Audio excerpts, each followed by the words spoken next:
하나님 말씀은 누가복음 8장 40절부터 56절 말씀입니다. 47절부터 51절까지를 보고 누가복음 8장 40절부터 56절 말씀까지를 보도록 하겠습니다. 우리 47절부터 51절 합독하겠습니다. 여자가 스스로 숨기지 못할 줄 알고 떨며 나와 엎드려 그 손댄 이유와 곧 나은 것을 모든 사람 앞에서 말하니 예수께서 이르시되 딸아 내 믿음이 너를 구원하였으니 평안히 가라 하시더라. 아직 말씀하실 때에 회당장의 집에서 사람이 와서 말하되 당신의 딸이 죽었나이다. 선생님을 더 괴롭게 하지 마소서 하거늘 예수께서 들으시고 이르시되 두려워하지 말고 믿기만 하라. 그리하면 딸이 구원을 얻으리라 하시고 그 집에 이르러 베드로와 요한과 야고보와 아이의 부모 외에는 함께 들어가기를 허락하지 아니하시니라. 아멘. 자, 누가복음 8장 22절부터 25절에 지금 세 문단을 이어서 보고 있습니다. 예수님의 권능이 얼마만큼 대단하냐. 광풍과 같은 자연계를 무력화시켰고요. 또 군대 귀신 들렸던 그 거라사인의 광인에게도 역사하셔서 영계에도 영향을 미치셨습니다. 오늘은 인간의 질병과 생사화복까지 그 생사까지 지고 계신 예수 그리스도의 능력을 보게 될 것입니다. 특히 오늘 이 누가복음 8장 40절부터 56절은 예수님께서 이제 가버나움으로 오신 이후에 바로 이렇게 뭡니까? 혈루증 여인을 고치시고 또 회당장 야이로의 딸을 살리신 이적에 대해서 볼 겁니다. 마태복음 9장 18절부터 26절 또 마가복음 5장 21절부터 45절이 병행입니다.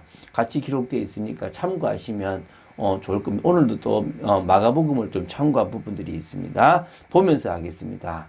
자, 이 사건 하나를 볼 때마다 우리 속에 내가 믿는 주님은 이런 분이시구나. 그냥 치우쳐 있는 예수님 말고 정말 우리가 알아야 될 예수님을 제대로 알아가는 여러분 되시기 바랍니다. 40절에요. 예수님께서는 다시 이제 가버나움으로 돌아오셨습니다. 뭐 가버나움이라고는 없지만 회당이 있었던 곳이 가버나움으로 보시면 됩니다. 그래서 이스라엘 그 가버나움 사람들이 예수님이 오시기를 기다렸습니다. 그분의 역사도 있고 그분의 말씀도 있어서 기다리고 환영했지만 더더욱 기다린 것은 회당장 야이로의 딸이 중병으로 크게 앓아서 이제 죽을 위기가 되었기 때문에 아마 기다렸던 것도 있을 걸로 믿습니다. 그래서 이 치유자를 기다렸고 그 치유자이신 예수님이 오자 환영했다라고 보시면 되겠습니다. 자, 41절부터 42절을 보겠는데요. 회당장 그러니까 야이로라는 사람이 나옵니다. 그 야이로는 그 당시 이제 이 하나의 회당에 3-4명 정도의 그런 회당장이 있었는데 그 중에 한 명으로 보시면 됩니다. 회당장은 회당의 통치자라고 생각하시면 됩니다. 그래서 회당에서 이루어지고 있는 업무를 보는 거죠. 재판을 주관하기도 하고 설교자와 성경 봉독자를 선정하기도 하고요. 그리고 설교의 심사 감독 등을 하는 업무 일체를 모두 총괄하는 사람들이 바로 이 회당장들이었습니다. 그런 의미에서 사회적으로는 매우 영향력이 있었던 그런 직책입니다. 이 회당장 야이로가 예수님의 발 아래에 엎드렸습니다. 이거는 상당히 이게 이제 좀 핫한 거죠. 그러니까 할 수 없는 일인데요. 그러니까 지금 그 사회적으로 지위가 있었던 야이로가 지금 한낱 어쩌면 떠돌이 전도자라고 볼 수 있겠죠. 물론 가버나움에서는 큰 영향력을 미쳤다라고 볼 수 있지만 그에게 무릎을 꿇었다는 것은 예수님에 대한 확신이 있었고 또 그분이 아니면 내 딸을 살릴 수 없다라는 그런 위급함도 있었다고 볼 수 있겠죠. 여기 보면 나옵니다. 12살 된 외동딸입니다. 외딸. 그래서 소녀라고 보시면 되겠습니다. 그래서 그 소녀가 위급하죠. 거의 죽게 됐습니다. 누가복음 7장 12절에 보면 나인성 과부의 아들이 있습니다. 그는 외동아들입니다. 지금 여기는 외동딸이고요. 같이 죽었던 사람을 살리는데 둘 다 이래 보면 이런 특징이 있다고 보실 수 있습니다. 자, 그래서 야이로의 간청으로 야이로의 집으로 가신 겁니다. 너무 사람들이 계속 막 밀려와서 그냥 밀려갔다라고 해도 될 것 같아요. 자, 요렇게 지금 적었던 이유가 또 하나의 사건이 더 있기 때문이죠. 우리 지금 이 두 사건은 같은 이 지금 야이로의 딸의 그 딸을 살리기 위해서 가는 중에 있었던 사건이기 때문에 공간복음서 모두가 같이 기록하고 있습니다. 자, 43절부터 48절은 좀 긴 내용인데요. 보겠습니다.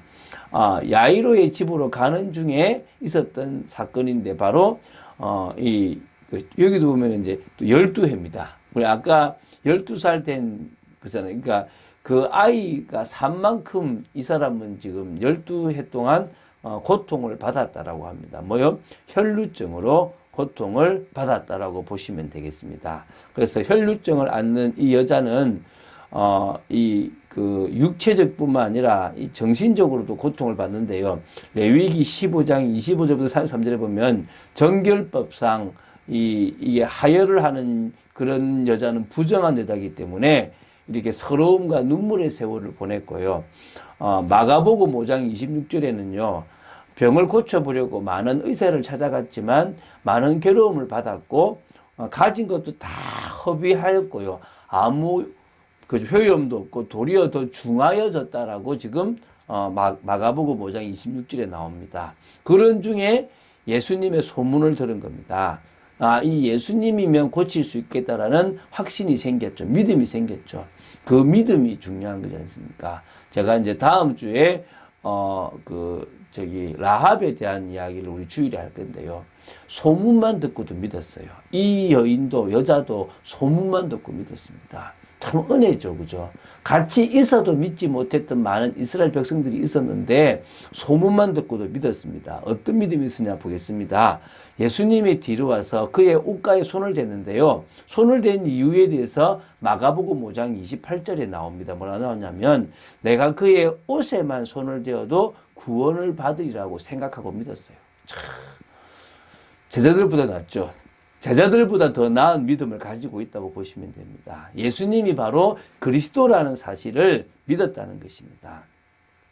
그 믿음으로 혈루증이 즉시 그쳤다는 것입니다. 그래서 마가복음 5장 29절에 보면 혈루 근원이 곧 말라버렸고 스스로도 병이 나은 줄 알 정도였다라고 분명히 나옵니다. 이때 예수님께서 길을 가시다가 서서서 내게 손을 댄 자가 누구냐라고 합니다.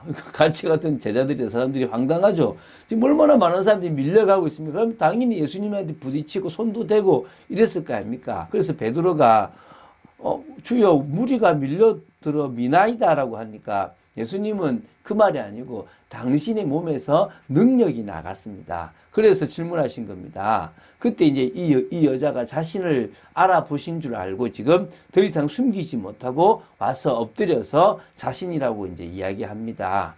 그때 이제 예수님이 그 여자에게 딸아, 내 믿음이 너를 구원하였으니 평안히 가라라고 합니다. 여러분 그 믿음도 하나님이 주신 은혜인데요. 그 믿음으로 영적인 구원과 육체적인 구원까지를 다 받게 된 사람이 바로 이 여자였다고 보시면 됩니다. 자, 49절부터 56절을 보겠습니다. 혈루증 걸린 여자를 치유하시는 그 동안에 좀 지체가 되었을 거 아닙니까? 그때 이제 뭐가 되냐면 회당장의 집에서 사람이 와서 딸이 죽었기 때문에 더 이상 선생님을 괴롭게 하지 말라라고 이제 말을 하게 됩니다. 예수님께서는 그때 뭐라냐면 그 얘기를 들으시고 두려워하지 말라. 믿기만 하라. 그리하면 딸이 구원을 얻으리라. 그 말은 딸이 살아날 것이라는 것을 얘기하신 겁니다. 어떤 의미에서는 여러분 죽은 나사로도 예수님이 죽을 때까지 기다리셨어요. 어찌 보면 여기도 죽을 때까지 기다리셨다라고 보셔도 됩니다. 이것은요. 예수님께서 제자들과 많은 사람들에게 당신이 메시아 그리스도이심을 보여주시기 위한 것이고 또 그 딸을 살리심으로 말미암아 또 그 가정에 은혜를 주시기 위함도 있다라고 보시면 되겠죠. 자, 그래서 이제 앞에 왔습니다. 사람들은 지금 아이를 위해서 울고 통곡을 합니다. 그 성경은 좀 바뀌었지만 저는 이제 순서대로 보겠습니다. 그냥 예수님께서 울지 말라, 죽은 것이 아니고 잔다라고 얘기하니까 당연히 주위 사람들은 죽은 아이를 봤기 때문에 뭡니까? 비웃겠죠. 말도 안 되는 소리 한다.